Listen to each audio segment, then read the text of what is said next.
Outside Saturn by Robert E. Gilbert. Performed by Paul Lawley Jones. Chapter 1. Aziz ripped the radio from Henry's spacesuit and carefully resealed the panel. "This'll be the welding of you, kid," Aziz said, crinkling his round, sallow face in an attempt to smile. "Your name'll be an ever Yap, in our orbit, that is." "But what?" Henry tried to say. "No doubt at all," Vincenzo agreed, cleverly shorting Henry's drive tube. "I don't," Henry said. "Vincenzo figured it right, kid," Aziz said. He gestured with powerful arms too long for his short body. "You'll hit that old sweeper square on the bulb. Vincenzo's a streak." "I'm a genius," Vincenzo admitted. He smoothed the black bangs covering his forehead to the eyebrows, and he fingered the pointed sideburns reaching to his chin. "You jump into space, Henry, and then we'll increase velocity and sink into the rings." Aziz begged, "Do us a blazer, kid. We won't go far. Too low on fuel." He lowered the helmet over Henry's bushy blonde hair and ruddy face and clamped it shut. Vincenzo and Aziz left Henry in the air valve and closed the inner door. When the valve emptied to vacuum, Henry reluctantly lowered the outer door and stepped to the magnetized platform. Henry stood 20 meters above Ring B of the rings of Saturn. Below him, balls of ice, metal, rock, and assorted cosmic debris floated slowly past, with stars occasionally visible between the whirling particles. To either side, the billions of tiny moons blended with distance to form a solid, glaring white band. Henry bent his knees and dived into space. Holding his body stiff with a practiced rigidity, and cautiously moving arms and legs to check any tendency to tumble, Henry glided above the rings. Turning his head, he saw exhaust spurt from the collection of spherical cabins, tanks, and motors that was the spaceship, and the craft moved from his line of sight, leaving him alone. Henry drifted above a flat surface more than 66,000 kilometers wide. To his left, Ring B extended to the black circle of the Cassini division, which separated it from the less brilliant Ring A. To his right, the gleam of Ring B abruptly changed to the dimness of the Crepe Ring, through which the surface of Saturn was visible. Of the giant planet, 43,000 kilometers away, Henry saw but half a crescent marked with vague white and yellow bands and obscure spots. Red and green lights blinked ahead. Most of the approaching ice sweeper was shadowed and invisible against the blackness of space. Henry saw no lighted windows, but he experimentally aimed his signal torch at a dome on top of the space station. Moving with the exact velocity of the ring, the sweeper, a bundle of huge cylindrical tanks bound together with fragile girders, apparently grew larger. A rectangular snout, swinging from side to side and probing into the ring, dangled below the front of the sweeper. Dancing in mutual gravitational attraction, the tiny moons constantly closed the open lane behind the snout.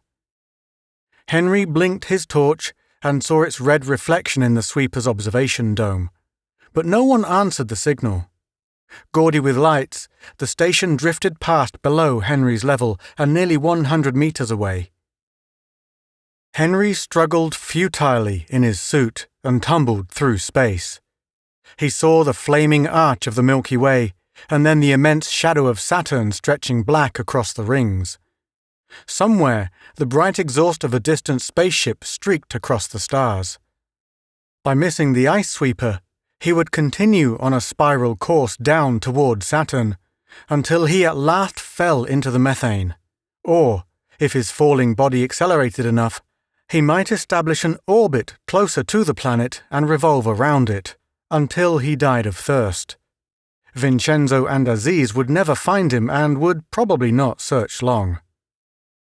Fire shot past Henry's gyrating figure. A thin cable followed the small rocket.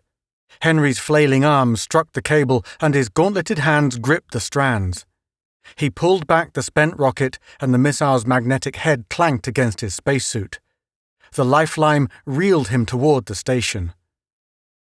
A hairless, brown, deeply wrinkled face watched Henry from a small window beside an open air valve. The cable pulled Henry to the muzzle of a rocket launcher. He jerked the magnetic head loose and shut himself into the valve. He slid the inner door open and, weakly kicking his legs, floated on his back into the sweeper. An old man, the owner of the wrinkled face, stopped Henry from drifting into the far wall of the cramped compartment. The old man wore shorts and a sleeveless shirt, and his shrunken limbs seemed to have no muscles. He drew Henry down to the magnetized deck and removed the space helmet. "You're just a boy," the man wheezed in a cracked voice. "Where do you come from, boy?" Henry, watching through half-closed eyes, almost said that he was 20 years old. Then he remembered to mutter, "Water." The old man said, "How'd you get out here? There's been no ships in days. What are you doing here all by yourself? I almost missed you. You've been on a bad course if I had. Just happened to see your torch twirling around out there. Ain't many people can come that close with a life rocket and not hit a fellow. For a second, I thought the rocket was going to bust you. Of course, being skillful the way I am, it didn't seem likely, but I—" "Water," Henry moaned. "Water? Why, sure. How long you been drifting, boy? Must be mighty thirsty. What's your name?" "I'm Ranjit. I never got used to people not telling their last names. Of course, even when I was your age, most people called each other by their first names. I can't hardly remember what my last name is. You might not think it to look at me, but I'm 107 years old. Here, let's get you out of that suit and see what kind of shape you're in." Horizontal and vertical wrinkles formed ragged cross-hatching on Ranjit's forehead. His nose and ears were large and grotesque with age. He unsealed the spacesuit at the waist and, holding Henry against the deck with one hand, pulled off the top section. "Water," Henry gasped.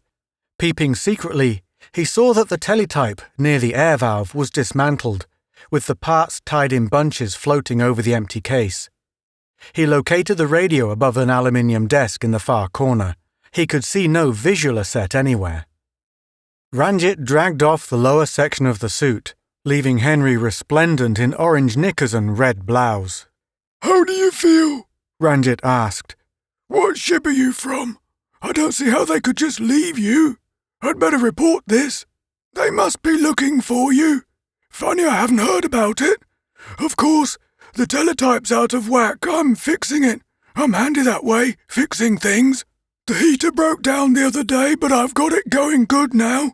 I've started melting ice again. The tanks were about empty after the last ship fueled up. The asteroid Ann it was, or was it the Mimas May? They've both been by lately, but—" "Water," Henry pleaded. He had to do something to make Ranjit leave the compartment. He tried to listen for sounds that would locate the other crew members. Holding his handsome blonde head in his hands, he sat up. The movement lifted his body from the deck, leaving his metal-soled shoes attached, so that he sat in mid-air. "Water," said Ranjit.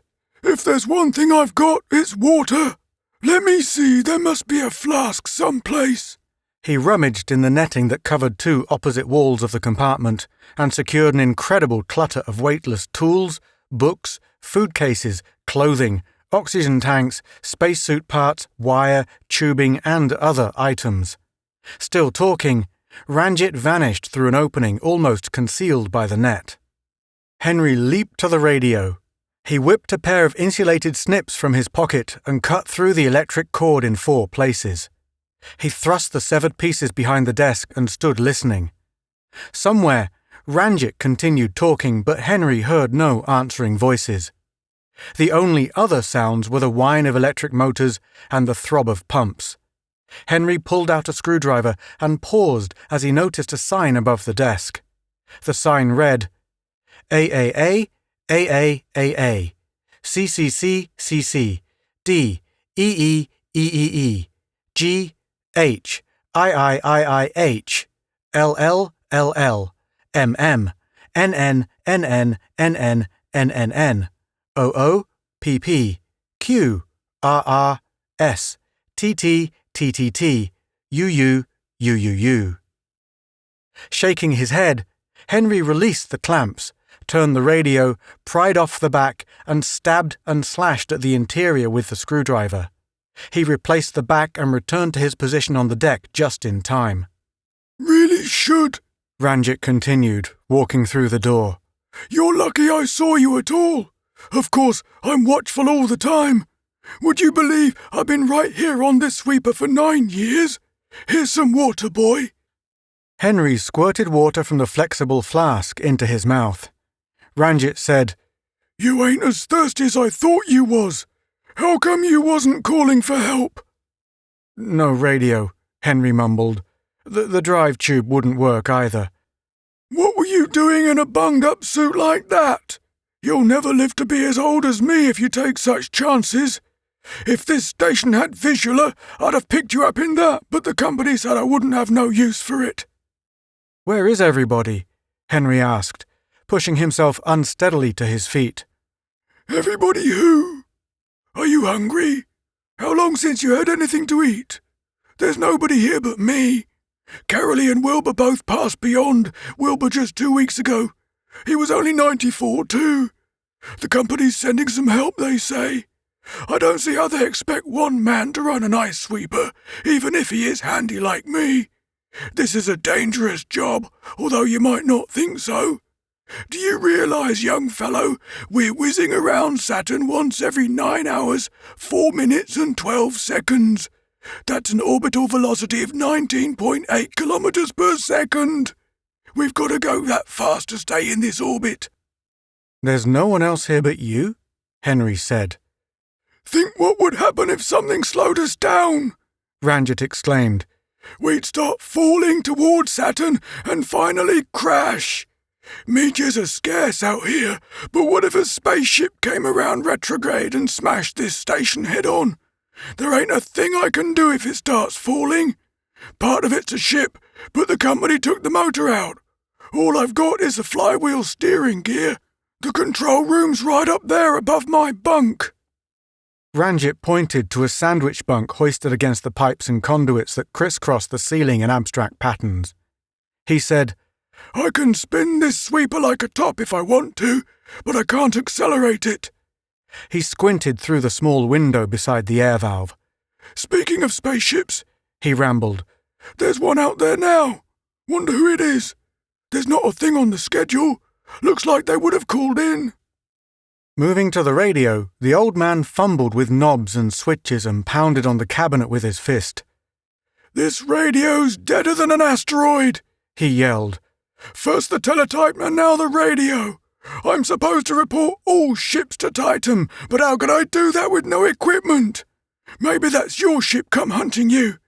What did you say your name is? Henry, said Henry. Henry, huh? My name's Ranjit. I'd better get up to the big valve. That ship will be clinching in a minute. What does that sign mean?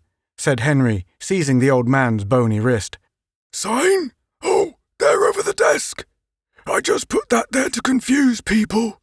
It's a puzzle that spells out something in an old-time language, Latin maybe. Christian Huygens published that way back in 1655.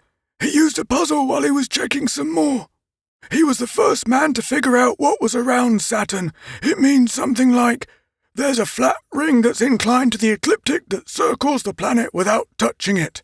Well, let go of me. I've got to go see about that ship. Just stay here and be calm, Ranjit, Henry said. What? Be good and you won't get hurt. Get hurt? What are you talking about, Henry? That's no way to talk to a fellow that saved your life. If it hadn't been for me, you'd still be falling.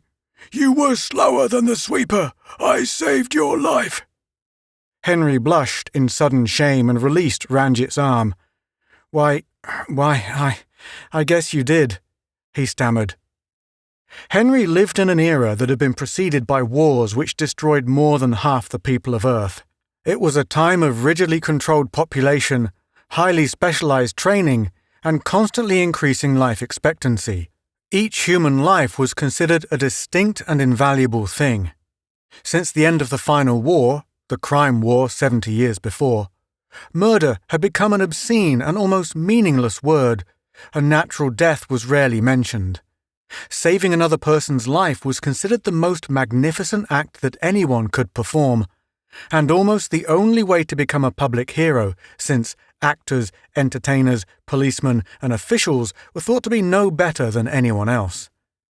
I'm sorry, Henry said, blushing until he perspired. I'm all mixed up. That's all right, Henry. You were out there a long time. Something struck twice against the hull of the ice sweeper. There's a clumsy pilot, Ranjit yelled. I better go see what he's trying to do. Wait, Henry said, grabbing the old man's arm again. He stopped speaking and frowned in confusion.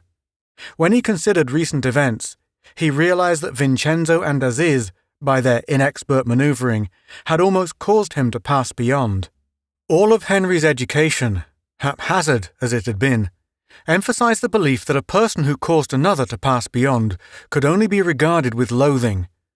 A person who saved a life must be treated with eternal gratitude and veneration by the beneficiary. Ranjit said, Let's go, Henry. What are you up to? I've had a feeling you ain't exactly zeroed. I think I should tell you, Henry said. Listen, somebody's coming aboard, Ranjit said, jerking his arm from Henry's relaxed grip and facing the doorway in the netting. Henry waited for Vincenzo and Aziz to enter the compartment. Chapter 2. 2 people entered, but they were not Vincenzo and Aziz. The first was a small, thin man with a long, sad face. He wore a somber black oversuit. The second was a girl no older than Henry. Please, Joachim, the girl whispered, don't antagonize them. Ask about the fuel first. Henry gaped at the girl, and his face grew hot. Since he had spent his young life among the moons and asteroids, never going farther sunward than Pallas, he had seen few girls his own age, and none as beautiful as this one. Her hair, dyed in tiger stripes of black and yellow, was parted in the middle and, held by silver wires, extended from the sides of her head like wings.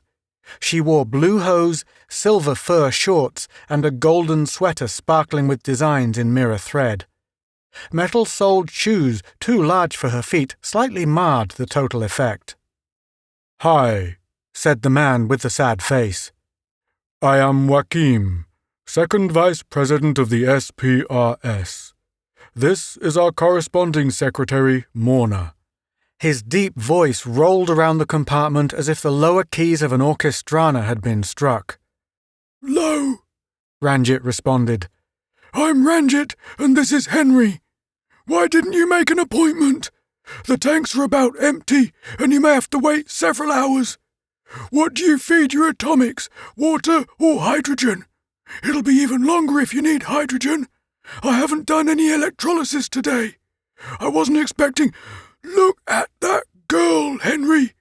I'm 107 years old, but I can still appreciate a sight like that. I don't see how a homely fellow like you, Joachim, ever got such a luscious girl. Ours is strictly a business relationship, said Morna with indignant formality. We do need fuel, Ranjit. We plan to refuel on Dione, but the moon was not where Joachim thought it should be, if... Later, Morna, Joachim interrupted in a hollow voice. I have come 1,300 million kilometers on a mission, and I intend to fulfill it. I represent the SPRS. We have written to you, Ranjit, but you have never answered. Ranjit said, The SPRS? Oh, yeah, you're the ones who are always sending me space mail. It's about all I ever get, and I appreciate it. I don't get much mail out here, and I don't see many people. This fellow here, Henry, was the first I'd seen in days. I saved Henry's life, or did he tell you? How wonderful! Morna exclaimed in awe. I've never spoken to a saver before. Think of it, Joachim. Ranjit saved Henry. That is very nice, Joachim admitted, but... You're a hero, Morna cried, seizing Ranjit's hand. How does it feel to be a saver? It must be sublime. She turned to Henry and grasped his arms. How do you feel, Henry? You must almost worship Ranjit, such a noble man. Ranjit cackled. Look at him blush. I don't believe he's been around girls much. Since Joachim don't have no claim on her, Henry, I'd do some sweet talking if I was your age. I pulled Henry in on a lifeline, or he'd be falling into the methane by now. Isn't that wonderful? Morna marvelled, smiling glamorously. Joachim said, Everyone be quiet and allow me to finish. I have come 1,300 million kilometers on a mission, and I intend to fulfill it. I am second vice president of the Society for the Preservation of the Rings of Saturn. You, Ranjit, and the people on the other 3 stations in the rings are destroying the most glorious and inspiring feature of the solar system, the divine pinnacle of creation. A miracle that may be unique in the universe. You are destroying the rings of Saturn for the greedy, selfish purpose of selling fuel to spaceships. Spaceships gotta have fuel, Ranjit said.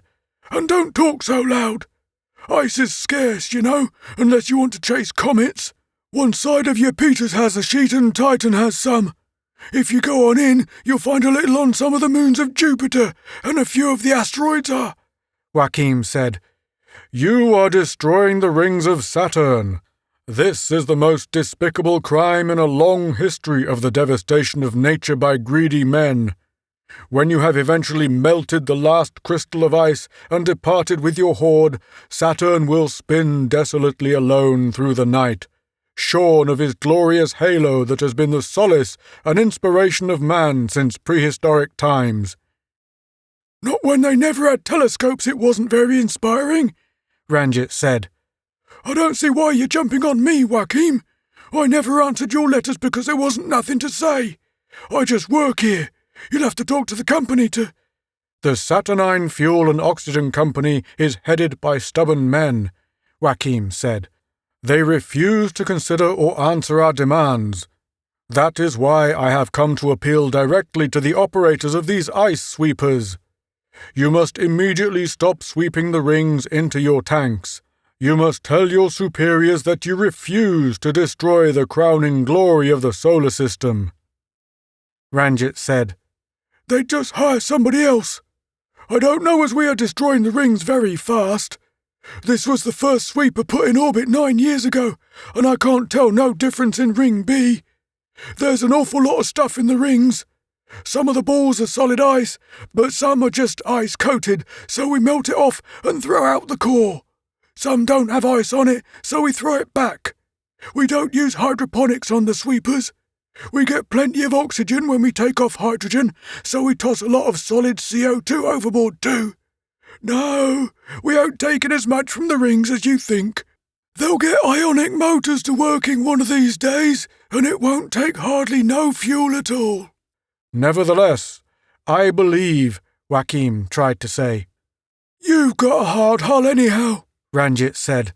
Coming out here telling me to stop when you need fuel yourself? Supposing I stop right now, how would you get away? And what would I do? I've got a bad heart. About half of it's artificial. That's why I've been living under 0 G for 15 years. I can't go back to Earth. The docs say more than 4/10 G would do for me. Before I got this job, I was living in a hulk orbiting around Titan, just waiting to pass beyond. Now I've got something useful to do and something to live for. I may last till I'm 120. Henry, who had been stupidly smiling at Morna with too much intensity to follow the discussion, jerked his head around and gasped, You can't stand acceleration? Ranjit said, Not enough to go anywhere. I've got a bad heart, a very bad heart, about half of it's... Vincenzo and Aziz, spacesuited, crowded into the compartment through the doorway in the netting. This is a stick-up, Aziz announced over a loudspeaker on the chest of his suit. Don't move, Vincenzo growled, scowling beneath his black bangs. Since deadly weapons were extremely rare and difficult to obtain, The pair had armed themselves with long, handmade knives. Vincenzo also carried a cumbersome rocket launcher, a remodelled lifeline tube. "Gangsters!" Ranjit wheezed. "I ain't seen a gangster in 20 years. I fought him in the crime war, "Shut up, old man," Vincenzo ordered. His sideburns twitched around his cruel mouth. "Everything fixed here, Henry?" "Are you into this, Henry?" Ranjit said. Vincenzo snarled. "I told you to shut up." "Let me talk to you alone, Vincenzo," Henry said. "Spill it now. Is this all the crew? Did you smash communications?" "Yes," Henry admitted.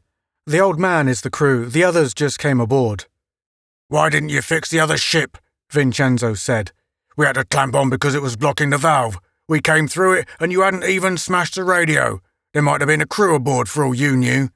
"Vincenzo's a streak, kid," Aziz said. The short, wide man's sallow face looked horrible behind the faceplate. "You ought to have done like Vincenzo said," he advised. "You won't get nowhere goofing like that, or, hey, take a check on the doll. I never thought to see nothing like that on a sweeper. Lucky me." "She's not in this," Henry said.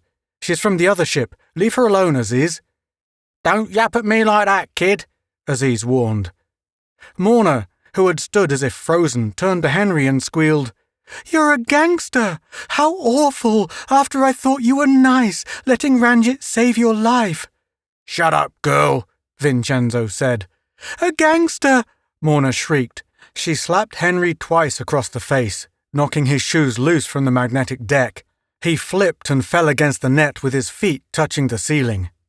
In the confusion, Joaquin broke from his terrified trance and dived through the door. "I'll get him!" Aziz roared and, waving his knife, followed the fleeing second vice president. As Henry struggled to regain an erect position, Morna wailed in his ear. "I thought you were good and handsome, but you're a gangster. You didn't deserve to be saved." She slapped him again, knocking him to the deck, and began to weep wildly. Under no gravity, the tears spread in a film across her face. Surprised, she stopped crying and wiped her cheeks with her hands. A few tears flew into the air as shimmering globes. Joaquin floated into the compartment. His long chin was bruised, and he muttered, "Save the rings." Aziz, grinning, followed and stood on guard before the door. Morna gasped, darted to her employer, and made helpless gestures. "All right now," Vincenzo said. "Let's get this jaunt moving. Henry, tie these cubes up and—" "We can't do it, Vincenzo," Henry said, staring in horror at Joaquin's half-conscious body. "What?" Henry said. "It's the old man. His heart's bad. The acceleration would kill him." "That's a chance he's got to take," Aziz sneered. "You mean you don't care if you murder someone?" "It's all in the orbit," Vincenzo said. "I told you that when you clinched with us." "I didn't believe you," Henry said. "You can't hurt Ranjit. He saved my life." "That's what he was supposed to do, so's you could get aboard," Aziz said. "But he really did save me. He pulled me in on a lifeline. I would have missed the station. I wouldn't be surprised if you two tried to murder me. I'm checking out. The whole deal's off. Both of you get back in the ship and go. I'll give you that much of a chance. I'll stay here and take revision or whatever's coming to me." "The kid stripped his cogs," Aziz laughed through his loudspeaker. Vincenzo aimed his rocket launcher at Henry's midriff. He growled, "Too bad you turned cube, Henry." "Don't fire that thing in here," Ranjit yelled. "You'll blow a hole through the hull. What are you fellows up to? I never saw such mixed-up goings-on." Henry said, "They're going to steal the ice sweeper. That's why I had to be taken on board so I could wreck your equipment and keep you from reporting us or calling the other stations. The sweeper is supposed to vanish without a trace. I'm sorry I ruined your radio, Ranjit. I was supposed to try to keep the crew from becoming suspicious while Vincenzo and Aziz were clinching. They're going to move the sweeper into a sun orbit somewhere and use it for a base. They're going to hijack spaceships." "Of all the crazy schemes," Ranjit snorted, "you gangsters are space happy. You're ready for the psychodocs. You can't get away with gangstering these days. I fought your grandfathers in the crime war. I was in the Battle of Jupiter Orbit. We whipped you good and nearly wiped you out, but ever so often a few of you still turn up and try silly stuff like this. Solar government will get you." Vincenzo said, "Shut up, old man. Aziz, hold the girl. If the rest of you don't behave while I'm tying you, Aziz will stab her." "That'd be an awful waste," Aziz said, twisting Morna's arms behind her back. Morna began to cry again. Teardrops floated like tiny planets. Vincenzo pulled a long cord from his pack and lifted Joaquim with one hand. "Save the rings," Joaquim mumbled. "You are desecrating the glory of the solar system."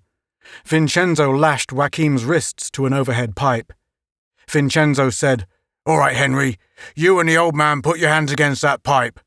Ranjit said, "I'm 107 years old, but never in my life—" "I'm gonna shut you up if you don't do it yourself," Vincenzo promised.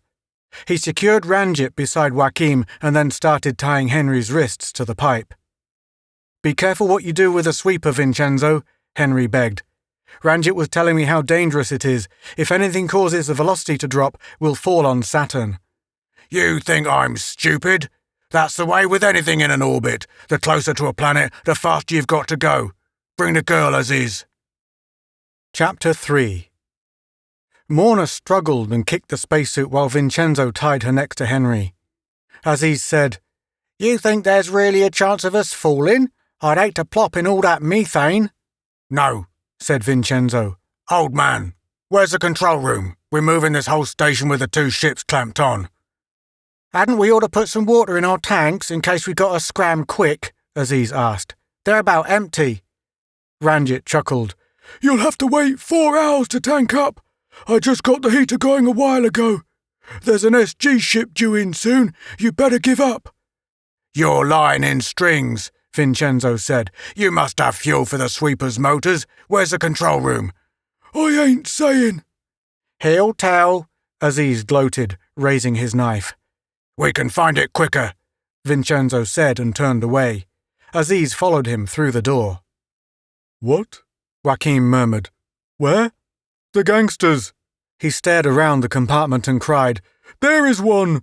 Henry is a gangster. You are also Ranjit. I have long suspected that the destruction of the rings of Saturn could only be the work of gangsters. No one— Morna, are you injured?" "No," Morna blubbered. "Stay away from me, Henry." One of her wings of black and yellow hair had fallen over her face. "Sorry," Henry said, blushing and moving his legs. "I didn't notice which way I was drifting." Joaquim said, "Where are the other gangsters? Have they gone to steal my ship? It is rented. The SPRS would never recover if we had to pay for the ship." "Let's figure some way to get loose," Ranjit suggested. "Those fellows won't find the control room out there. No motors anyhow, but all they've got to do is wait till enough fuel melts and use their ship to move the sweeper. Think how that'd look on my record." "You said an SG ship would be here in a few minutes," Morna objected. "I was just telling them that. There's no ship due for 2 days." "You actually told a falsehood?" Morna gasped. Ranjit said, "When you get to be my age, you'll find you can do lots of things they didn't teach in school. How'd you clinch up with 2 fellows like them, Henry? They're space happy, both of them. Didn't you have no education?" "Not much," Henry said. "Me and my parents were shipwrecked in the asteroids when I was only 10. Mother tried to teach me honesty and morality and all the rest, but it didn't take very well. We were there 8 years before we were picked up. They put me in school then with a bunch of kids. I didn't like it, so I skipped and worked in the mines on Titan. Then I got mixed up with Vincenzo and Aziz. This is the first job I've pulled with them."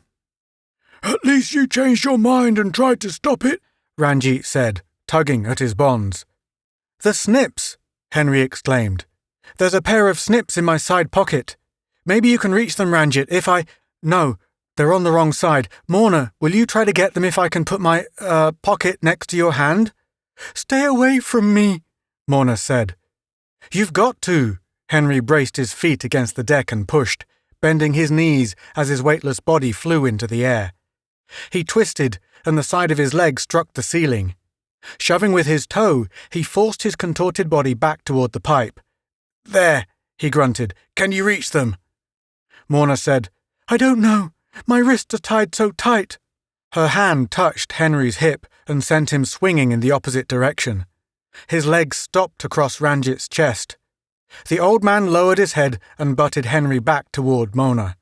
"Oh, get out of my face," Morna complained.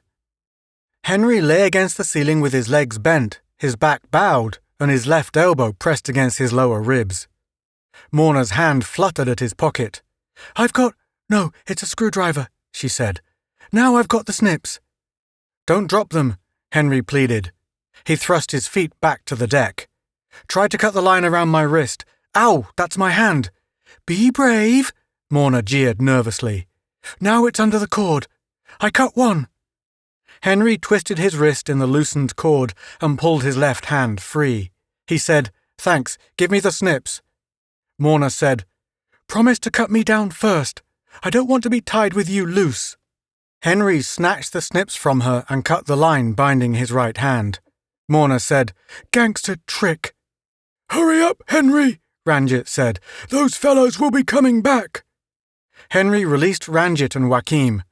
"Cut me loose," Morna yelled. "Not so loud," Henry said, freeing her. "Go up in the control room, Ranjit. You told me you still had flywheel steering. If it won't hurt you, you can make them think you're decelerating. It'll confuse them at least." "Yeah," Ranjit chuckled. "That's a bright idea. I was about to think of it myself." Henry said, "Morna, you go with Ranjit. Wakim, you stay with me and we'll waylay them. We'll find something for weapons." Ranjit pulled the sandwich bunk down on its rods, crouched on the bunk, and pushed open the overhead hatch. Wakim said, "I do not intend to engage in a brawl with gangsters. Come, Morna, let us take our chances on our own ship. I hear them out there," Henry said. Wakim squeaked, bounded to the bunk, and sprang through the hatch. "Bet he bumped his head," Ranjit hoped. "Up you go, Morna. Strap yourself to a couch." Morna climbed on the bunk and through the hatch. Ranjit followed. "It's a trick," Morna said. "He'll be alone with his gangster friends." "There's a set of spanner wrenches right there in the net," Ranjit said, pointing. "There's a roll of wire over yonder." He closed the hatch. Henry raised the bunk back to the ceiling. He fumbled in the accumulation behind the netting, throwing out a case of canned beans, a one-volume encyclopedia, a bundle of papers, and a broken clock. He found the wrenches and selected a large one 1/2 meter long. He searched again, pulled out a coil of electric cable, and stuffed it under his belt. Jumping across the compartment, he clung to the net above the door. Vincenzo and Aziz had not turned off their loudspeakers. Nothing but tanks and ladder chutes, Vincenzo was saying. There has to be a control room somewhere. Aziz said, "Maybe there's another door behind all the junk in there. I'll get it out of the old man." As Vincenzo's spacesuited figure appeared below in the doorway, Henry swung his arm. The spanner clanged against the back of Vincenzo's helmet. The man tumbled across the compartment into the netting. The rocket launcher whirled from his hands, struck the ceiling, and bounced to the deck. Slashing upward with his knife, Aziz twisted into the compartment. Henry met the thrust with the spanner and knocked the knife from the squat man's hand. Aziz bellowed, "You greasy cube, I'll squash you!" Aziz swung his gauntleted fist. Henry struck Aziz across the arm with the spanner, denting the metal of the spacesuit. Vincenzo jerked his head from a box and roared, "Get him! He busted my skull!" Henry jumped from the net to the corner beside the desk. The two men slowly stalked him. Vincenzo had his knife and Aziz experimentally flexed his metal-sheathed hands. "We're gonna fix you, Henry," Vincenzo promised. "You're just a little smarter than you should be." "He ain't smart at all," Aziz growled. "What for did you want to turn cube, Henry?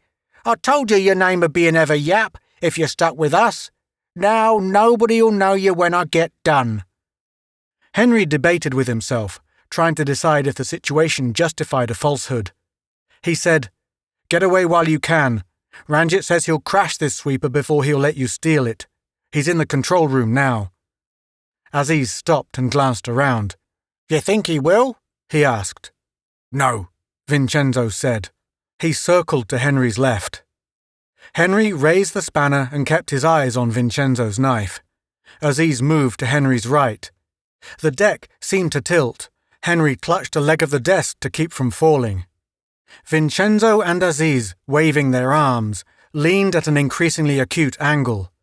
Their boots broke from the magnetic deck. They fell slowly, accelerating at about 2 meters per second, and dropped into the netted wall which had become the floor. Henry dangled below what was now the ceiling. Objects fell from the net beside him. Tools, machine parts, books, and canned food slowly showered down on Vincenzo and Aziz, who thrashed and swore in the growing junk heap. We're decelerating, Aziz yelled. The old man really is going to kill us. We'll crash on Saturn. That hatch over the bunk, Vincenzo said as he tried to stand. That's where they went, the control room. A box of cans emptied over his helmet. We're falling, Aziz yelled. It's forcing us to the front of the station. Let's get out. He stumbled through the litter toward the air valve, which was now up one wall. Vincenzo said, Look out that window. The stars are streaking. He's just spinning the sweeper. It's centrifugal force.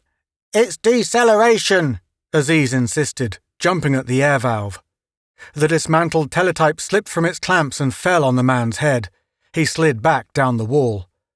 Beside Henry, the net broke loose. A slow, miscellaneous rain, including 2 sandwich bunks and part of a spaceship landing leg, fell on Vincenzo and Aziz. Henry felt the desk slipping. He dropped on his feet in the clutter. The desk clattered down beside him. Stumbling and staggering, Henry reached Vincenzo, who struggled under a bunk, a plastic packing case, part of a pump, and a bundle of tubing. Henry took the electric cable from his belt and formed a loop. He drew the loop tight around Vincenzo's arms. Vincenzo pushed the case off his legs and tried to stand. Henry flipped the cable around and around Vincenzo and bound his arms to his sides. Get him, Aziz, Vincenzo called in rage. Henry tied Vincenzo's feet together and cut off the remaining cable with his snips. Aziz had grasped the frame of the air valve and was trying to slide the door open. Henry selected a battered oxygen tank from the heap, lifted it in both hands, and hurled it. The missile caught Aziz across the back of his spacesuit. He fell into the jumbled equipment on the floor. Quickly, Henry repeated his looping and tying operations. Then he sat on an empty trunk and tried to slow his rapid breathing. Let me go, Henry, Aziz demanded, somewhat dazed. We're falling. Henry opened the switch on the spacesuit's loudspeaker. The bunk in the wall that had been the ceiling unfolded, and Ranjit's wrinkled face peeped through the exposed hatch. What a mess, he chuckled. Things wasn't fastened down like they should have been. Of course, it never needed to be before. I never knowed. How are you standing the gravity? Henry panted. It's just 2 tenths G, Ranjit said. Hang on, and I'll take us back to no weight. This old sweeper's spinning like a top. Ranjit's head withdrew. Henry tried to find a handhold in the pile of material. His feet left the tangle. Accompanied by assorted items including the bound figures of Vincenzo and Aziz, he floated in the air. Twisting, Henry placed his feet on the magnetized deck. Objects containing steel settled around him. He pulled Vincenzo and Aziz down and, as Vincenzo began to curse in ancient terms, silenced his loudspeaker also.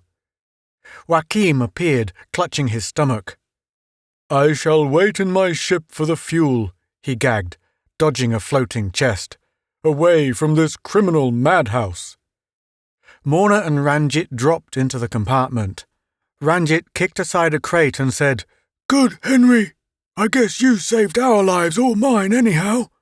Those fellows would have passed me beyond if they'd had accelerated the sweeper, and you sure kept them from stealing it. He did all right for a gangster, said Morna on her way to the door. Wait, Morna, please, said Henry. He blushed a bright red. Won't I ever see you again? Why would I want to see a gangster again? Ranjit said, He's not much of a gangster, and he changed his mind. Of course, those two will tell about his part in this, and Joachim's sure to report it.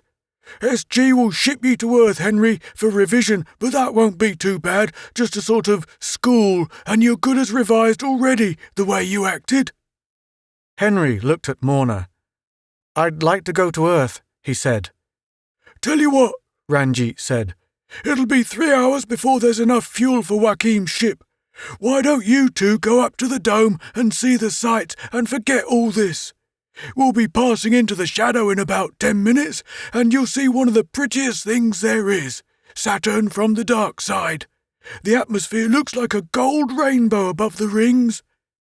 Morna stared at the deck. The corners of her mouth curved upward. She said, I'm sorry I slapped you, Henry. You have been listening to Outside Saturn by Robert E. Gilbert. Performed by Paul Lawley Jones.